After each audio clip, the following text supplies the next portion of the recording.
There was a very young man. He looked down. He saw flowers. He appreciated them. There was nothing wrong with that. He loved things that glittered. The science was exciting. Crystals were beautiful too. How awesome to be interested in reflections of light. There was everything right with that. He enjoyed waiting quietly, a small animal or insect nearby, with his hand out, so gentle, with a hoping heart, seeking friendship. All was right with that. A young boy with a warm heart, an open mind, and kindness as his baseline. Not bitter, nor a bully. There wasn't much better than that. He could be brave, and strong, and soft, and kind, and above all, he only told the truth. The truth found him, and it followed him too. The end. The big one and the small one. They held hands in the cosmos before they came here. They chose one another to learn from, to try things, to look back, and to try again. They didn't know it at first, but nothing happened out of the blue. The stars had aligned, their sizes different, but centers the same. The big one and the small one, invisible before they were here, floating and preparing. Now their hands can feel and their eyes can see.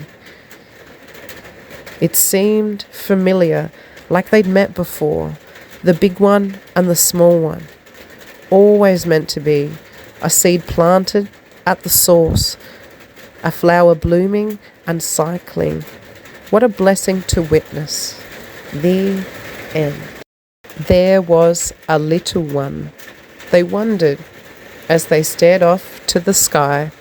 Why did the clouds change? The little one, they pondered as they felt leaves between their hands.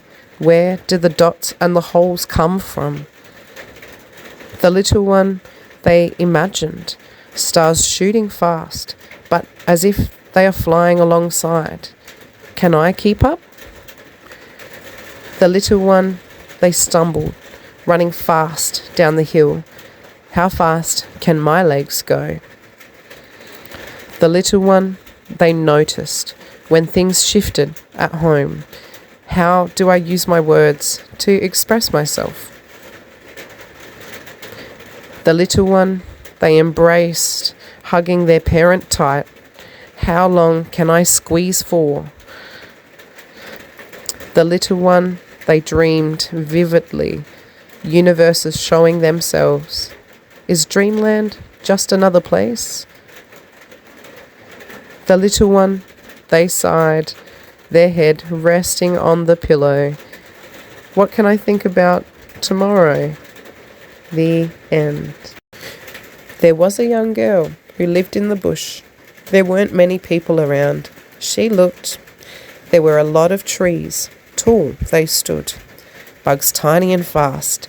Take care of them, Mum said she should. When the sun rose, her skin felt good. When the sun set, it was time to read a book. When she picked berries, she was careful of how many she took. When the grass rustled, she didn't take a look. When the fields called, she put on her boots. When the skies turned dark, the stars would shoot. There was a young girl who lived in the bush. There weren't many people around. She looked, though the flowers, birds, and muddy puddles filled her heart up just as good. There was a small child. They felt new, hands opening and closing, eyes widening, and new things frightening. They needed hugs and loving, also teaching about the world they chose. Sometimes their mum went hot and red and went around the corner to breathe. Life felt like eating and pooping and magic, of course. Someone so small, how could they be so precious? A baked bean and a diamond, giggles and tears, I love yous and I'm sorries, learning and loving, trying again. There was a small child who entered what we call reality. The magic had its opposites, and each night began the new. The end.